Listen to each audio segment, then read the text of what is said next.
Hello नमस्कार दोस्तों, उम्मीद है आप सभी लोग अच्छे होंगे, बढ़िया होंगे। आज हम लोग प्राचीन भारत के इतिहास में नास्तिक संप्रदाय पढ़ेंगे, जहां से सबसे ज़्यादा सवाल पूछा जाता है। गौतम बुद्ध के संदर्भ में आज हम लोग बात करेंगे। चलिए हम लोग पढ़ाई करते हैं गौतम बुद्ध के बारे में। बिहार शिक्षक भर्ती, खास करके सबसे ज़्यादा जो 11-12 में जिनका हिस्ट्री होगा और जिनका कॉम्बिनेशन में भी हिस्ट्री होगा, उनके लिए ये टॉपिक बहुत इम्पोर्टेंट हो जाता है। चलिए हम लोग आगे बढ़ते हैं अपने क्लास को। बुद्ध का जन्म हुआ था, है ना, बुद्ध का जन्म हुआ था 563 ईसा पूर्व में। 563 ईसा पूर्व में जन्म हुआ। अगर आप एनसीईआरटी पढ़ रहे होंगे तो एनसीईआरटी में 566 बीसी लिखा होगा, लेकिन 563 भी पूछा हुआ सवाल है। बीपीएससी ने इसी को, और अधिकतर किताब जो है इसी को सही मानता है, 563 ईसा पूर्व। बुद्ध का जन्म हुआ था 563 ईसा पूर्व में, और इनका जो जन्म स्थान है, जन्म स्थान हो जाता है नेपाल के तराई क्षेत्र में, लुम्बिनी, यानी कि कपिल वस्तु के लुम्बिनी में इनका जन्म हुआ था। नेपाल के तराई में, नेपाल के तराई का क्षेत्र था, नेपाल के तराई के क्षेत्र में, तराई के क्षेत्र में, यानी कि कपिल वस्तु के लुम्बिनी में, कपिल वस्तु के लुम्बिनी में जन्म हुआ था महात्मा बुद्ध का, जिसका उल्लेख जो इम्पोर्टेंट है, VVI है, जिसका उल्लेख जो है ना, जिसका उल्लेख रुमिनदेई, जिसका उल्लेख है रुमिनदेई, है ना, स्तंभ लेख में मिलता है। स्तंभ लेख में इसका उल्लेख मिलता है, रुमिनदेई स्तंभ लेख में मिलता है, जिसका निर्माण अशोक सम्राट ने करवाया था। जिसका निर्माण जो है अशोक सम्राट ने करवाया था, निर्माण अशोक सम्राट करवाया, अशोक सम्राट। और यह अशोक सम्राट का सबसे छोटा स्तंभ लेख है। पूछा गया सवाल है कि सबसे छोटा स्तंभ लेख कौन है, तो सबसे छोटा जो स्तंभ लेख है, स्तंभ लेख यही रुमिनदेई का स्तंभ लेख हो जाता है। और रुमिनदेई स्तंभ लेख में ही ये उल्लेख किया गया है कि जब अशोक सम्राट महात्मा बुद्ध की, यानी कि जन्मस्थली जब गए थे, तब वहाँ पर टैक्स जो था, कर जो था, वह 1/8 कर दिया था। यह भी इम्पोर्टेंट है। कर यहाँ पर इन लोगों, महान सम्राट ने क्या किया, घटा दिया। महात्मा बुद्ध के माता का नाम था महामाया देवी। अक्सर पूछा जाता है कि किस वंश से बिलोंग करती हैं, तो यह कोलिया वंश से बिलोंग करती हैं। कोलिया वंश, ये कोलिया वंश से बिलोंग करती हैं, है ना। और इनके पिता का नाम था सुदोदन, पिता का नाम था सुदोदन। और ये सुदोदन का संबंध जो है, ये शाक्य वंश थे, शाक्य वंश, ये शाक्य वंश से बिलोंग करते हैं। सॉरी, इनका गोत्र हो जाता है, गोत्र। अगर हम लोग गोत्र की बात करें, अक्सर लोग पूछता है कि कौन से गोत्र से बिलोंग करते हैं, तो ये गौतम गोत्र से बिलोंग करते हैं। और इनकी जो जाति है, ये क्षत्रिय जाति से बिलोंग करते हैं, ये क्षत्रिय जाति से बिलोंग करते हैं। महात्मा बुद्ध के बचपन का नाम सिद्धार्थ है, सिद्धार्थ, बचपन का नाम सिद्धार्थ है। महात्मा बुद्ध के उपनाम को लेकर के बहुत सारे सवाल पूछे जाते हैं, तो उपनाम में देखिए क्या क्या हो जाएगा। उपनाम में यहाँ पर देखिएगा, तो उपनाम में तथागत बुद्ध को, है ना, शाक्य मुनि कहा जाता है, शाक्य मुनि। शाक्य मुनि का मतलब होता है सर्वशक्तिमान। सर्वशक्तिमान होता है, सर्वशक्तिमान होता है ना। उसके बाद तथागत कहा जाता है, तथागत। और तथागत का मतलब होता है सत्य हो ज्ञान जिसका, सत्य हो ज्ञान जिसका, है ना। एक भी प्रश्न नहीं छूटेगा और बहुत अच्छे तरीके से आपकी तैयारी होगी। तथागत का मतलब है सत्य हो ज्ञान जिसका। और एक और नाम है, बुद्ध को अमिताभ भी कहा जाता है। अमिताभ, अमिताभ का मतलब होता है अत्यंत तेजस्वी, मतलब होता है अत्यंत तेजस्वी।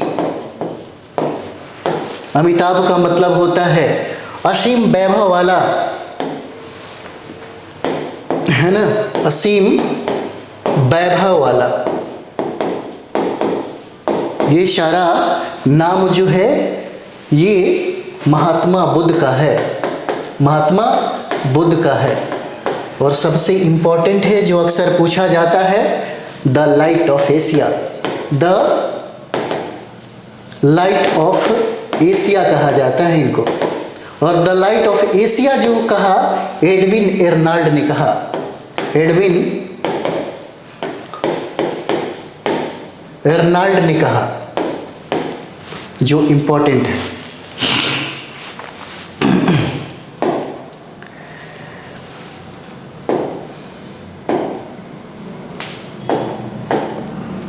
चलिए, एक बात आपको पता होगा, सुदोधन का विवाह होने के बाद कहा जाता है कि वर्षों तक कोई पुत्र की प्राप्ति नहीं हो रही थी। तो अक्सर आप देखते होंगे जब किसी महिला को बच्चा न हो और एक लंबा समय अगर गुजर जाए तो बहुत ताने बाने सहने पड़ते हैं। ये महामाया जो देवी थी, यानी कि महात्मा बुद्ध के जो माता थी, उनको यह ताने बाने भी झेलने पड़ते थे। और जब बच्चे की प्राप्ति नहीं होता है तो लोग जो कहते हैं महिलाएं उसी को स्वीकार करती है और उसके लिए मंदिरों का दर्शन करना, फकीरों का दर्शन करना, पता नहीं कुछ भी करने को तैयार हो जाती है ना। देवी देवताओं से वो मांगती हैं कि मेरा कोख भर दिया जाए, ये कर दिया जाए, वो कर दिया जाए, अगर ऐसा होगा तो हम चढ़ावा करेंगे, ऐसा करेंगे, वैसा करेंगे। बहुत दिनों के बाद उन्हें एक पुत्र की प्राप्ति होती है। जब किसी के घर में बरसों बाद अगर कोई बच्चा जन्म ले तो घर का माहौल बड़ा ही सुखद होता है, बड़ा सुनहला होता है और बड़ा ही सुंदर होता है। सबसे बड़ी बात क्या है कि उस माता पिता की जो खुशी है असीम हो जाती है। और यही था सुदोधन की जिंदगी में। सुदोधन के घर में जो बच्चा जन्म लिया था वो उस कपिल वस्तु के लिए नहीं, कपिल वस्तु के लिए तो था ही था, साथ ही साथ उस माँ बाप के लिए भी था जो हमेशा बच्चों के इंतजार में एक लंबा समय उन्होंने काटा। जब बच्चे का जन्म हुआ तो बच्चे के जन्म के कुछ ही दिनों के बाद उनकी जो माता थी महामाया देवी, वो गुजर जाती हैं, उनकी मृत्यु हो जाती है। 7 दिनों के बाद कहा जाता है कि उनकी माता की मृत्यु हो जाती है। माता की मृत्यु के बाद सुदोधन बड़ी परेशान हो जाते हैं, बड़े चिंतित हो जाते हैं। उनको लगता है कि बच्चे के लालन पालन के लिए जो बच्चे को जन्म देती है उससे बेहतर रख रखाव, सुरक्षा, है ना, और देख रेख कोई दूसरी माँ कर ही नहीं सकती।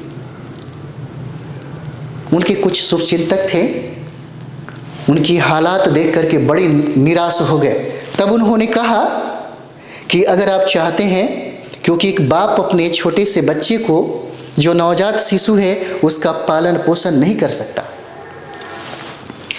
तब सारे लोगों के कहने के बाद सुदोधन तैयार होते हैं कि हमें एक ऐसी महिला से शादी करना चाहिए जो हमारे बच्चे को अपना बच्चा समझे।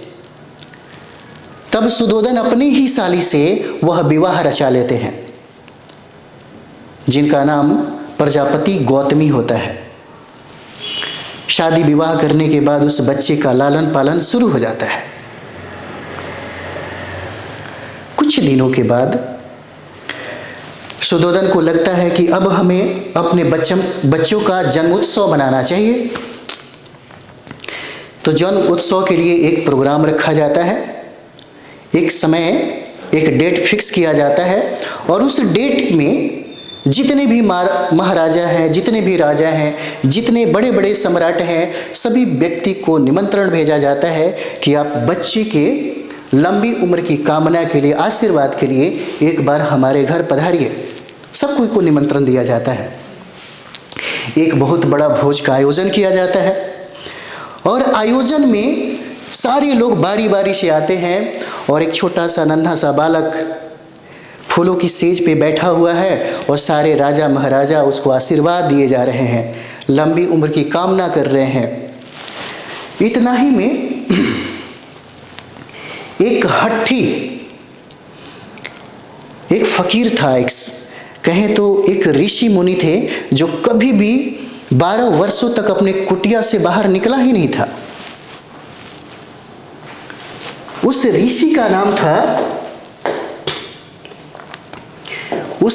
नाम था कौंडिन्य।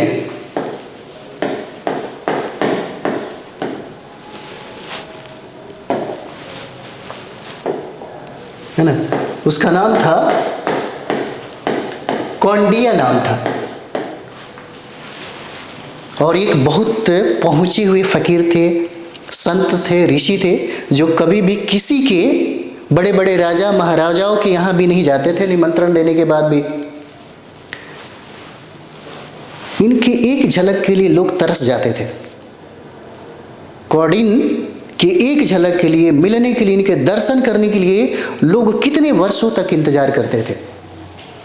अब जरा सोच के देखिए, अगर आप कोई पार्टी वार्टी कर रहे हैं और पता चला कि आपके पार्टी में बिहार के मुख्यमंत्री पहुंच गए, भारत के प्रधानमंत्री पहुंच गए, तो सोचिए क्या हाल होगा, क्या स्थिति होगा। एक तो आप खुशी के मारे फूले नहीं समाएंगे, और दूसरी बात ये होगा कि आपको चिंता भी होगा। जिसका उम्मीद हम नहीं कर पाए, वो व्यक्ति अगर आपके पार्टी शार्टी में अगर पहुंच जाए, तो सोचिए क्या हाल होगा। उसी तरीके से सुधोधन ने इस बच्चे के जन्मोत्सव के लिए जो आयोजन किया था, उस आयोजन में कभी सुधोधन सोचा भी नहीं होगा कि हमारे बच्चे को आशीर्वाद देने के लिए इतना बड़ा साधु, इतना बड़ा संत भी इस बच्चे के आशीर्वाद के लिए अपने कुटिया से हमारे महलों की तरफ ही आएगा। सुधोधन देखा तो देखते रह गया। सुधोधन इस साधु को देखा तो देखते रह गया। जब साधु बुद्ध के पास पहुंचा, इस बच्चे के पास पहुंचा, तो बच्चे का पांव पकड़ करके रोने लगा। इस बच्चे का पांव पकड़ करके अपने सर पे रखने लगा और फुट फुट कर रोने लगा। हाँ, सुधोधन को ये देख करके बड़ी हैरानी हुई। सुधोधन को ये देख करके बहुत हैरानी हुई। उसने कौंडिन्य से पूछा कि महाराज, ये तो उम्र में बहुत छोटा है, आपके और इस बच्चे की उम्र में जमीन और आसमान का फासला है। सारे लोग जब भी आते हैं, जब भी आ रहे हैं, तो इस बच्चे को लंबी उम्र का आशीर्वाद दे रहे हैं, लेकिन आप इस बच्चे से ही आशीर्वाद ले रहे हैं। आखिर बात क्या है? अब जरा सोच के देखिए। एक तरफ कौंडिन्य के आने का खुशी, और कौंडिन्य का इस तरह करने का जो गम, जो एक अजीब सा जो छलपलाहट जो थी, बहुत सारे प्रश्न को खड़ा कर दिया सुधोधन के मन में। सुधोधन एक सम्राट थे, कपिलवस्तु के राजा थे। उन्होंने कहा कि महाराज, आप मुझे एक बार बताइए, अगर आपके जिंदगी में कोई तकलीफ है, कोई अगर वेदना है, तो हम तुरंत ही उसे पूरा करेंगे। क्या वजह है? क्या हमारे बच्चे के जीवन में कोई ऐसा संकट है जिसे देख करके आप रो रहे हैं, इतना व्याकुल हो गए हैं? आपके जीवन में कोई कमी है तो मुझे बताइए, मैं पूरा कर दूंगा। कौंडिन्य ने कहा कि नहीं राजे, हमारे जिंदगी में किसी भी चीज का कमी नहीं है। कौंडिन्य ने कहा, सुधोधन से कहा कि हमारे जिंदगी में किसी भी चीज की कमी नहीं है, लेकिन हमारे रोने का जो कारण है, यह कारण ये है कि जब ये बच्चा सयान हो जाएगा, जब ये बच्चा बड़ा हो जाएगा, और जब ये सिद्धार्थ, ये जो बच्चा है, जब ये ज्ञान को प्राप्त कर लेगा, तो उस ज्ञान को प्राप्त करने के लिए हम जिंदा नहीं रह पाएंगे। इसलिए मुझे रोना आ रहा है। मैं तो अपनी उम्र पे रो रहा हूं कि इस वक्त ये बच्चा जन्म लिया, जिस वक्त हमारी उम्र है वो समाप्त होने वाली है। मुझे इस बात का सबसे ज़्यादा दुख है कि जब ये बच्चा सयान हो जाएगा और पूरी दुनिया को अपने ज्ञान से प्रकाशित करेगा, उस वक्त मैं जिंदा नहीं रहूँगा। इसलिए सबसे ज़्यादा रोना मुझे आज आ रहा है। ये बात सुनकर के कोई भी बाप खुश होगा? बिल्कुल खुश नहीं होगा। तब उसी व्यक्ति ने, कौंडिन्य ने भविष्यवाणी किया था कि या तो ये बच्चा सबसे बड़ा सम्राट बनेगा, नहीं तो सबसे बड़ा सन्यासी बनेगा। इन्होंने ही यह भविष्यवाणी किया था कि सबसे बड़ा राजा बनेगा, नहीं तो सबसे बड़ा सन्यासी बनेगा, है ना। अब जरा सोच के देखिए, एक बाप की जिंदगी में इतना प्यारा बच्चा आया और बच्चे की भविष्यवाणी सुनकर इस राजा का होश ही गायब हो गया, रात का नींद ही गायब हो गया। कोई भी सम्राट अपने बच्चे के लिए सन्यासी बनने की भविष्यवाणी नहीं सुन सकता। वो राजा है तो चाहेगा कि हमसे बड़ा राजा बने। तब जाकर के जितने भी उस राज्य में जो ब्राह्मण थे, जो ज्योतिष थे, सभी को बुलाया और सभी से पूछा कि कौंडिन्य ने जो भविष्यवाणी की थी क्या वो सच है?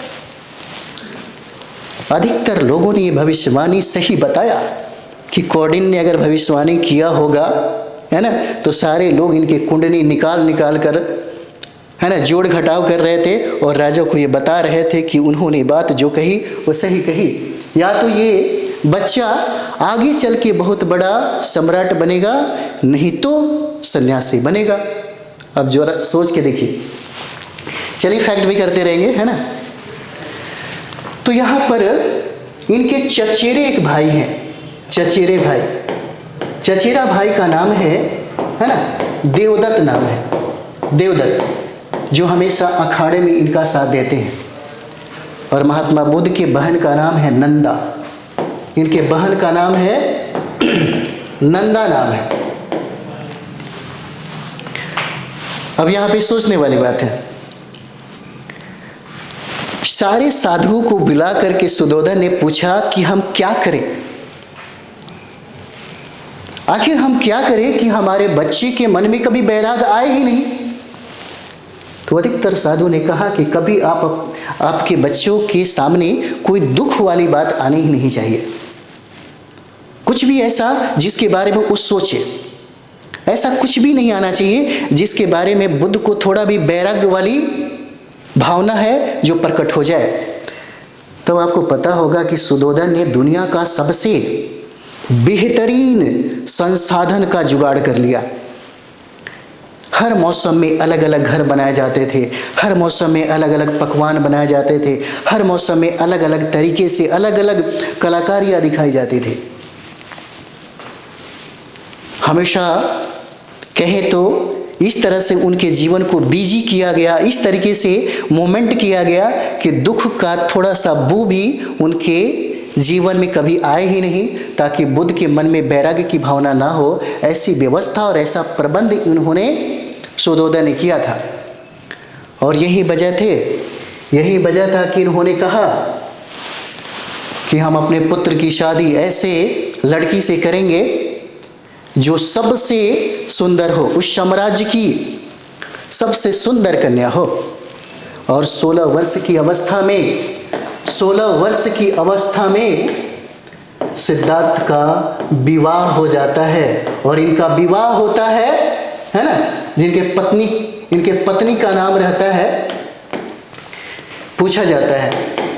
गोपा, गोपा भी कहा जाता है, बिंबा भी कहा जाता है, बिंबा। भदकचना भी कहा जाता है, भदकचना भी कहा जाता है, और यशोधरा भी कहा जाता है, यशोधरा। 16 वर्ष की अवस्था में सिद्धार्थ का विवाह हो जाता है। इनके पत्नी का नाम गोपा है। कुछ ऐसे प्रश्न पूछे जाते हैं कुछ ऐसे प्रश्न, है ना। गोपा, बिंबा, भदकचना और यशोधरा। कुछ ही समय के बाद एक पुत्र की प्राप्ति होती है। पुत्र की प्राप्ति जिसका नाम राहुल है, राहुल रखा जाता है ना, राहुल रखा जाता है। सुदर्शन को लगा कि हमारा पुत्र धनुर्धारी में नंबर 1 हो गया। शारीरिक रूप से बहुत ही बलशाली थे, इसलिए कभी कभी मल्लयुद्ध पहलवानी करते थे, तो पहलवानी में भी वो नंबर 1 थे।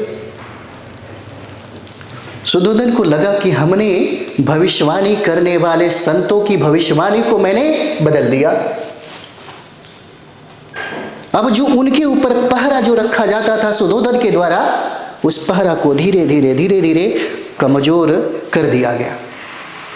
अब वो पहरेदारी जो बहुत स्ट्रांग थी, उस पहरेदारी में थोड़ा सा कमी ला दिया गया कि अब हमारे बच्चों में वैराग्य पैदा ही नहीं होगा। इतनी सुंदर कन्या से विवाह हो गया, इतना सुंदर पुत्र की प्राप्ति हो गई, अब हमारे बच्चों में वैराग्य आ ही नहीं सकता है। बहुत समय के बाद जीवन में हमेशा राजमहलों के अंदर ही रहे सिद्धार्थ। उन्होंने एक बार अपने पिता से कहा कि पिता, हमें इस कपिल वस्तु का राजा बनना है, तो कम से कम हम अपने नगरों में एक बार घूम तो ले। बेटा जवान हो चुका था। सुदर्शन को लगा कि कोई बात नहीं, है ना। और सुदर्शन ने अपने सेना को हिदायत दी, कड़ी हिदायत दी, और कहा कि जिस राह में हमारा बच्चा जिस नगर में जाएगा, वहाँ पे कोई बूढ़ा व्यक्ति नजर नहीं आना चाहिए, कोई कुरूप व्यक्ति नजर नहीं आना चाहिए। कुछ भी ऐसा दुख प्रकट करने वाला जो भाव होता है, अगर वो दिख गया तो फिर हमसे बुरा कोई नहीं होगा। हाथी सजाया गया, रथ सजाया गया, और सड़कों पे फूल बरसाया गया।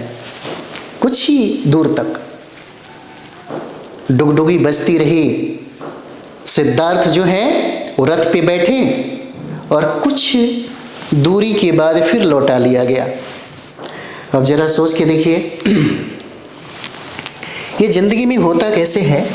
देखिएगा, अगर कोई सुंदर, है ना, खास करके जो मन की जो भावना है वो हम बता रहे हैं।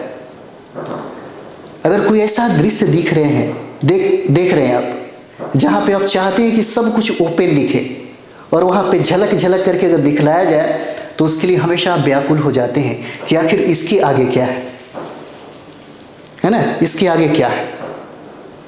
सिद्धार्थ भले वहाँ से लौट के चले आए, लेकिन एक बार फिर उन्होंने अपने पिता को कहा कि मुझे अपने अनुसार नगर को घूमना है। यहाँ तक तो आते आते कोई भी ऐसी व्यवस्था नहीं थी, कोई भी पहरेदारी नहीं थी, जो बहुत ही ज़्यादा, है ना, मुश्किल था। अब बहुत सारी पहरेदारियाँ थी जो उसको हटा लिया गया था, क्योंकि सुदर्शन को अब लग गया था कि हमारे बच्चे में वैराग्य की भावना आ ही नहीं सकती है। तब उन्होंने अपने सारथी को, अपने मित्र को कहा कि तुम रथ तैयार करो, आज हम नगर घूमने चलेंगे।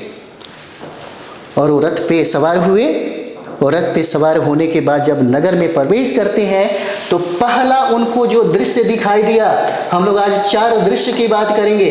पहला दृश्य दिखाई दिया, एक बूढ़ा व्यक्ति दिखाई दिया। बुढ़ापा मृत्यु का प्रतीक होता है। एक यूनान की एक बड़ी खूबसूरत महिला थी, जिसका नाम था क्लियोपात्रा। हमेशा यंग रहने के लिए मेमने के खून का इस्तेमाल करती थी, फेशियल करवाती थी, ताकि हमेशा जवान रहा जा सके। एक यूनान में एक ऐसी महिलाएं थी जिसको किसी ने बताया था कि अगर आप नहीं हंसेंगे तो आपकी खूबसूरती जो चमड़े है वो झुलसेगा नहीं। हालांकि क्लियोपात्रा की अगर बात करें तो जैसे ही भेड़िया का जो अभी नवजात जो बच्चा होता है उसको मेमना कहा जाता है, मेमने को हत्या करने के बाद उसके खून से वो फेशियल पूरे शरीर में करवाती थी ताकि हमेशा के लिए वो जवान रह सके। लेकिन बाद में बेचारी वो आत्महत्या कर लेती है किसी कारणवश। कहने का मतलब है कि जो बुढ़ापा है यह मृत्यु का प्रतीक है, मृत्यु का प्रतीक है। सिद्धार्थ कभी अपने जीवन में किसी बूढ़े व्यक्ति को देखा ही नहीं था, नहीं देखा था। जैसे ही उसने बूढ़े व्यक्ति को देखा, है ना, जैसे हम दिल्ली जब पहली बार गए यूपीएससी की तैयारी करने के लिए, तो पता चला कि बत्रा सिनेमा के पास हम लोग गए, मेरे मित्र के ले गए थे वहाँ पे कि चलो वहीं पे चाय वाय पियेंगे। तो चाय पी रहे थे तो बगल में एक गर्ल्स आई, एक लड़की आई और वहाँ पे चाय और सिगरेट पी रही थी। हम लोग कभी देखे नहीं थे, है ना, हम देखते रह गए, वाह क्या बात है। चीज़ों को समझिए, बुढ़ापा क्या है? मृत्यु का प्रतीक है। सिद्धार्थ कभी अपने जीवन में बूढ़े व्यक्ति को देखा ही नहीं था। तब उसने सारथी से पूछा कि सारथी ये बताओ कि ये व्यक्ति ऐसे कैसे हो गया। सारथी ने कहा कि हर लोग बूढ़ा होते हैं। उसी समय इनके मन में आया, अच्छा मेरा इतना सुंदर शरीर, हम भी बूढ़े हो जाएंगे, कुरूप हो जाएंगे। हमारी इतनी खूबसूरत जो पत्नी है यशोधरा, क्या वो भी कुरूप हो जाएगी? ऐसा क्यों होता है? ऐसा क्यों होता है? रथ चलाने वाला सारथी से पहला सवाल करते हैं तो सारथी कहता है कि महाराज मैं इतना ज्ञानी नहीं हूं, मेरे पास आपके सवालों का जवाब नहीं है, मेरे पास आपके सवालों का जवाब नहीं है। फिर रथ आगे बढ़ते चला जाता है। उसके बाद यहाँ पर दूसरा व्यक्ति मिलता है जो बीमार है। एक बीमार व्यक्ति रास्ते में दिखाई देता है, खांसता है, कराहता है। फिर सिद्धार्थ के मन में यही सवाल पैदा हुआ और सारथी से उन्होंने पूछा कि सारथी देखो यह व्यक्ति को आखिर हुआ क्या है।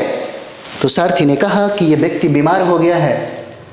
कहने का मतलब है कि सिद्धार्थ अपने जीवन में सोच के देखिए कि जीवन में कुछ किसी लोगों के जीवन में इस तरह से माँ बाप व्यवस्था करते हैं कि वो व्यक्ति कभी बीमारी नहीं पड़ पाता। ऐसा हुआ है। यूनान में अगर आप जाएंगे तो यूनान के इतिहास को पढ़ेंगे, कुछ ऐसे सम्राट हो जाते हैं जिनकी व्यवस्था गजब का है। वही व्यवस्था यानी कि बीमार, शरीर सबका बीमार होता है।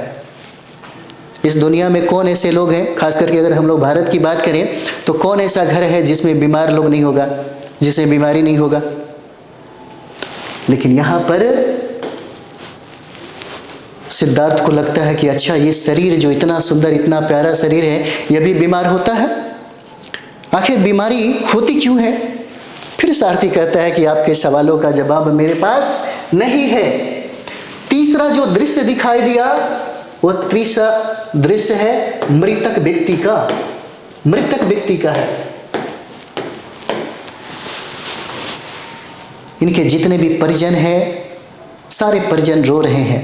4 लोग कंधे पे उठा के इस व्यक्ति को ले जा रहे हैं। फिर सिद्धार्थ यही सवाल पूछते हैं कि आखिर इसको क्या हुआ है। तो ये आदमी मर गया है, ऐसा क्यों होता है?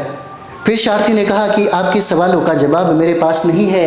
तब ये चौथा जो व्यक्ति है वो सन्यासी रहता है, सन्यासी। और सन्यासी जो पूरे मोह माया, पूरी दुनिया से अलग है, एक पेड़ के नीचे आराम से शांति मुद्रा में है, चिंता मुक्त है, एकदम प्रसन्न मुद्रा में है। उसको देख करके सिद्धार्थ पूछते हैं आखिर ये है कौन? तो सारथी बताता है कि ये सन्यासी है। फिर पूछते हैं ये तो इतना खुश है, इतना मतलब प्रसन्न है, आखिर ऐसा क्यों है? फिर सारथी यही जवाब बोलता है कि महाराज इसका जवाब मेरे पास नहीं है। ये 4 दृश्य आप अपने अपने जिंदगी में भी देखा होगा। सोच के देखिए, ये जो 4 दृश्य जो सिद्धार्थ ने देखा, वो 4 दृश्य आप अपने जीवन में भी कई बार देखे होंगे, लेकिन जो आग सिद्धार्थ के सीने में लगी वो आपके सीने में कभी नहीं लगी। सोचने वाली बात है ना।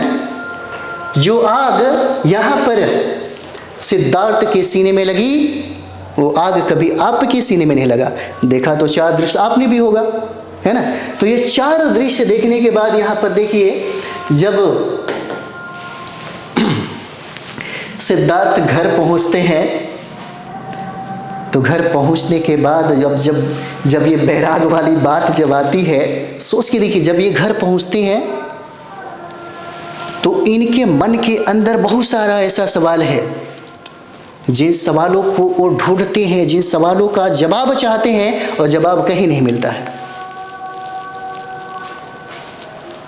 एक सोच में पड़ जाते हैं, आखिर इन सवालों का जवाब हमें कहाँ प्राप्त होगा? आखिर इन सवालों का जवाब हमें कहाँ प्राप्त होगा? किन से हम पूछें कि जो सवाल हमारे मन में है, उन सारे सवालों का सही जवाब हमें मिल जाए? यहाँ तक कि देखिएगा, उस रात इतने परेशान थे, इतने व्याकुल थे कि नींद नहीं आ रही थी। और उस समय बड़ी खूबसूरत, जिस तरह होता है, आप देखते होंगे वैशाली में आम्रपाली थी, आम्रपाली की खूबसूरती के पीछे राजा महाराजा भी दीवाने थे। उसी तरीके से कपिल वस्तु में भी एक सुंदर सुंदर महिलाओं की जो गणिकाएं होती थी, वो गणिकाओं का, है ना, नृत्य जो था सिद्धार्थ के सामने पेश किया जाता था। उस रात नृत्य देखते देखते सिद्धार्थ कुछ देर के लिए सोए, तो सारी नृत्यांगनाएं जो थी वो भी सो गई। जब वो जगे आधी रात को, जब सिद्धार्थ का नींद टूटा, तो उस महिलाओं को देख करके ये डर गए।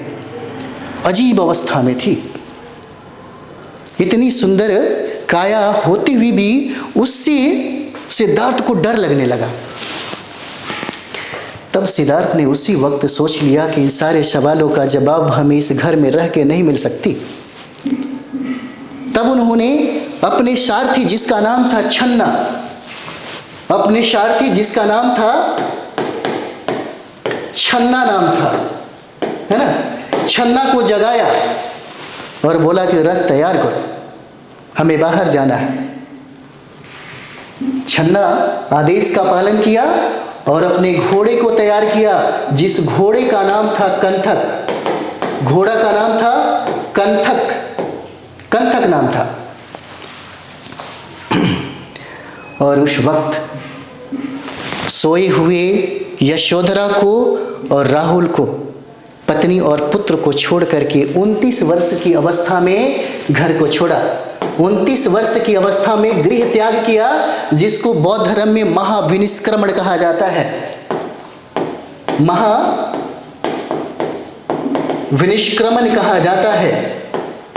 पूछा जाता है, इस समय इनका एज था 29 वर्ष। 29 वर्ष में घोड़ा और छन्ना कंथक पे सवार होकर के ये वैशाली पहुंचते हैं। वैशाली पहुंचते हैं और वैशाली में ओनम नदी के तट पे पहुंचते हैं। ओनम नदी के तट पे, और ओनम नदी के तट पे छन्ना को रोकते हैं कि छन्ना, अब तुम यहां से लौट जाओ, हमें सत्य की खोज में आगे जाना होगा। छन्ना पांव पकड़ता है और कहता है कि महाराज, अगर सुदोधन को पता चला तो फिर हमारी जिंदगी बड़ा मुश्किल में पड़ जाएगा। बहुत मनाता है, बहुत कोशिश करता है, लेकिन सिद्धार्थ नहीं मानते हैं। सिद्धार्थ अपने जितने भी राजसी जो वेशभूषा है वो सारे के सारे उतार करके छन्ना को दे देते हैं और वहीं पे बाल को मुड़वाते हैं। ओनम नदी के तट पे, ओनम नदी के तट पे बाल मुड़वाते हैं। अब यहां से उस सन्यासी का रूप जो है वो धारण कर लेते हैं। सन्यासी के रूप धारण करने के बाद वह अब गुरु के तलाश में चले जाते हैं। और यहीं वैशाली में एक गुरु मिलते हैं उनके, जो पहले गुरु हैं, जिनका नाम है अल्लाह कलाम, पहला गुरु। इसी वैशाली में पहला गुरु मिलते हैं सिद्धार्थ के, जिनका नाम है अल्लाह कलाम। अल्लाह कलाम नाम है। और ये अल्लाह कलाम जो है सांख्य दर्शन के शिक्षा देते हैं। सांख्य दर्शन के बहुत बड़ा ज्ञानी होते हैं। और सांख्य दर्शन का ज्ञान जो है, ज्ञान वो देते हैं सिद्धार्थ को। कभी कभी देखिएगा कोई कोई ऐसा विद्यार्थी होता है जिसके अंदर बहुत सारे सवाल होते हैं, बहुत जिज्ञासु होते हैं, बहुत सारा चीज़ सीखने आते हैं। जैसे आप लोग टीचर की तैयारी कर रहे हैं तो आप सीखने थोड़ी आए हैं, आप तो कंपटीशन फाइट करने आए हैं। आपको ज्ञान से क्या मतलब? आपको ज्ञान से कोई मतलब है? कोई मतलब नहीं है। कंपटीशन में हम इस तरीके से पढ़ें ताकि हमारा स्कोर आ जाए, हम कटअप को पार करें, हम बिहार शिक्षक भर्ती में एक सेट कंप्लीट कर सके। क्या इसके लिए पढ़ रहे हैं? ज्ञान के लिए पढ़ना होता है तो हम थोड़ी हैं, हम नहीं हैं। ज्ञान के लिए बड़े बड़े प्रोफेसर लोग हैं, बड़ी बड़ी दुनिया है ना, बहुत बड़ी बड़ी किताबें हैं, ये सब चीज़ें आपको ज्ञान देता। तो यहाँ पर पहला गुरु मिले अल्लाह कलाम, जो सांख्य दर्शन का ज्ञान सिद्धार्थ को दिया। लेकिन सिद्धार्थ को संतुष्टि नहीं मिली। यहाँ पे संतुष्टि मिला ही नहीं। अल्लाह कलाम जो भी कहते कि 2 घंटा ध्यान लगाओ तो 4 घंटा ध्यान लगाते। लेकिन जिस ज्ञान की खोज में उन्होंने अपना घर छोड़ा, अपनी सुंदर पत्नी छोड़ी, अपने बच्चे को छोड़ा और इतना सुख सुविधा छोड़ा, सिर्फ अपने सवाल के जवाब के लिए, अगर यहाँ पर नहीं मिलता है तो क्या होगा? वो सोचेंगे कहीं और जाते हैं। यहाँ पर जब इनको संतुष्टि नहीं मिला तो ये दूसरे गुरु के पास जाते हैं, दूसरा गुरु। और दूसरा गुरु का नाम क्या है? रुद्रक रामपुत्र। रुद्रक रामपुत नाम रहता है। और ये रुद्रक रामपुत कहाँ मिलते हैं? राजगीर में। राजगीर, जिसको राजगृह भी कहा जाता है, राजगृह भी कहा जाता है।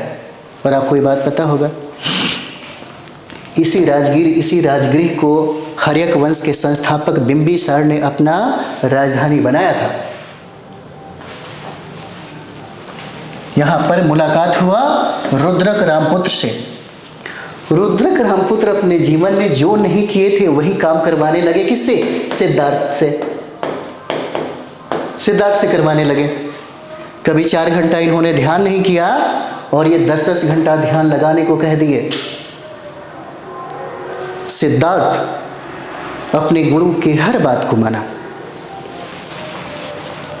लेकिन यहाँ इनका योग इतना कठिन था, इतना ईमानदारी वाला था कि यहाँ पर सिद्धार्थ के 5 ब्राह्मण जो थे, 5 ब्राह्मण इनके मित्र बन गए यहीं पर।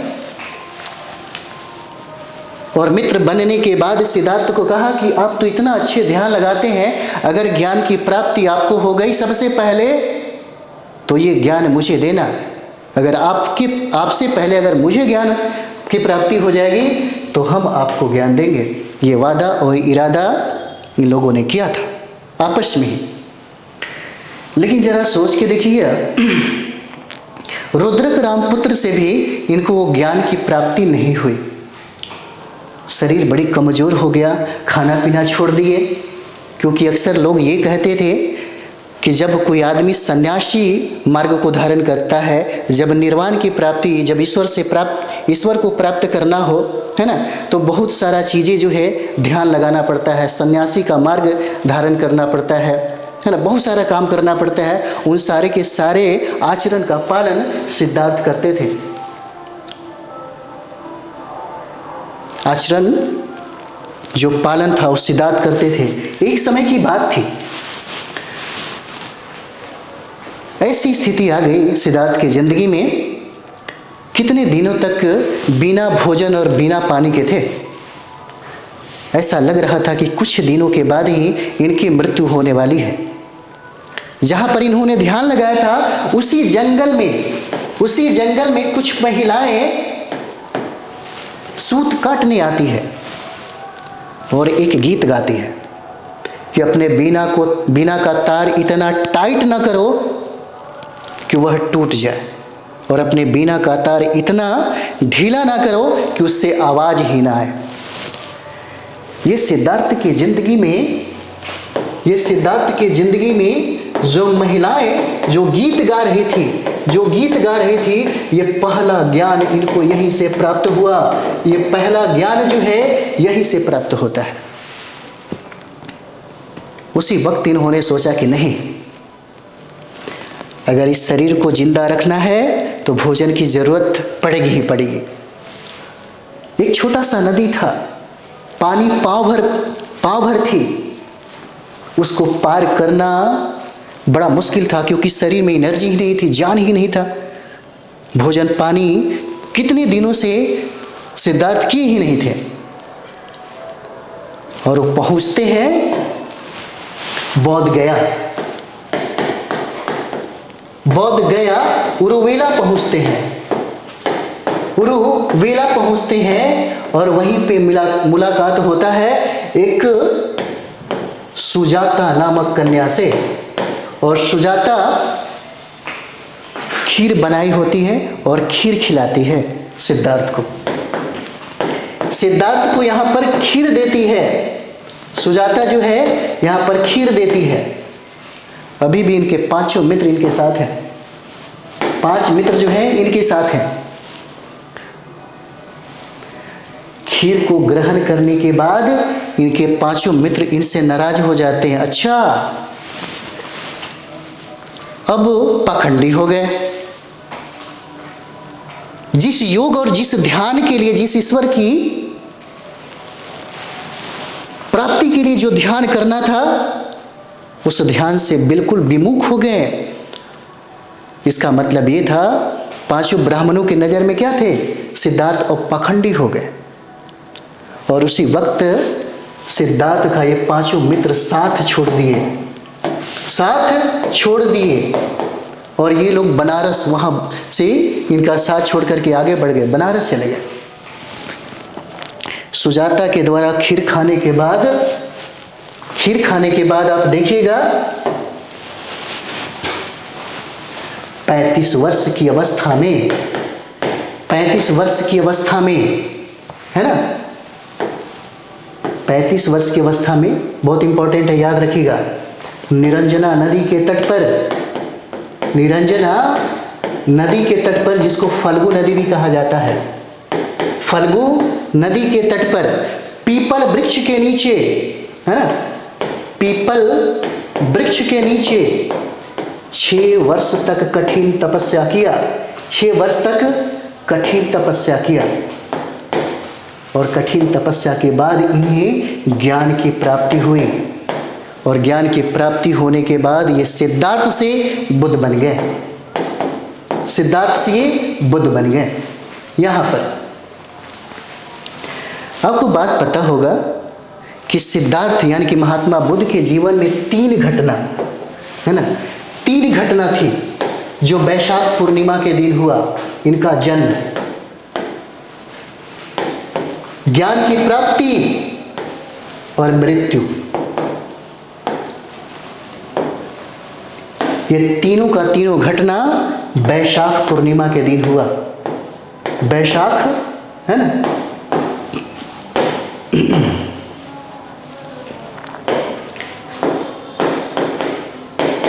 वैशाख पूर्णिमा के दिन हुआ, याद रखिएगा, इंपॉर्टेंट है ना। ये 3 जो घटना यहां पर होता है, ये वैशाख पूर्णिमा के दिन होता है। और ज्ञान प्राप्ति के बाद बुद्ध क्या सोचे होंगे, जरा सोच के देखिए। ज्ञान प्राप्ति के बाद बुद्ध को लगा होगा, है ना, कि जिस वजह से हमने घर को छोड़ा, अब तो हमें ज्ञान की प्राप्ति हो गई, अब हमें घर लौट जाना चाहिए। नहीं तो बुद्ध के मन में यही हुआ होगा, है ना, कि इस ज्ञान को जन जन तक पहुंचाना चाहिए। जन जन तक पहुंचाने के लिए बुद्ध ने अपने ही ज्ञान को, अब जरा सोच के देखिए, विद्यार्थी लोगों को कहा जाता है कि एक बार पढ़ाई कर लीजिए, 2 बार पढ़ाई कर लीजिए, लेकिन बार बार रिवाइज करिए। अगर आपको स्कोर चाहिए, अगर आप चाहते हैं कि आपका स्कोर ज़्यादा हो, आप चाहते हैं आपका कट ऑफ से ऊपर जाए, तो आपको रिवाइज पे सबसे ज़्यादा फोकस करना पड़ेगा। आपने ज्ञान की प्राप्ति तो करा ही नहीं, रिवाइज कैसे करिएगा? ज्ञान की प्राप्ति के लिए गहन अध्ययन करना बहुत ज़रूरी है। जब तक पूरे सिलेबस को आप पढ़ नहीं पाइएगा तो फिर रिवीजन किस काम का? रिवीजन करने के लिए गहन अध्ययन बहुत ज़रूरी है। इसी तरीके से ज्ञान की प्राप्ति होने के बाद महात्मा बुद्ध ने 7 दिन और 7 रात अपने ज्ञान का रिवाइज किया था। रिवाइज,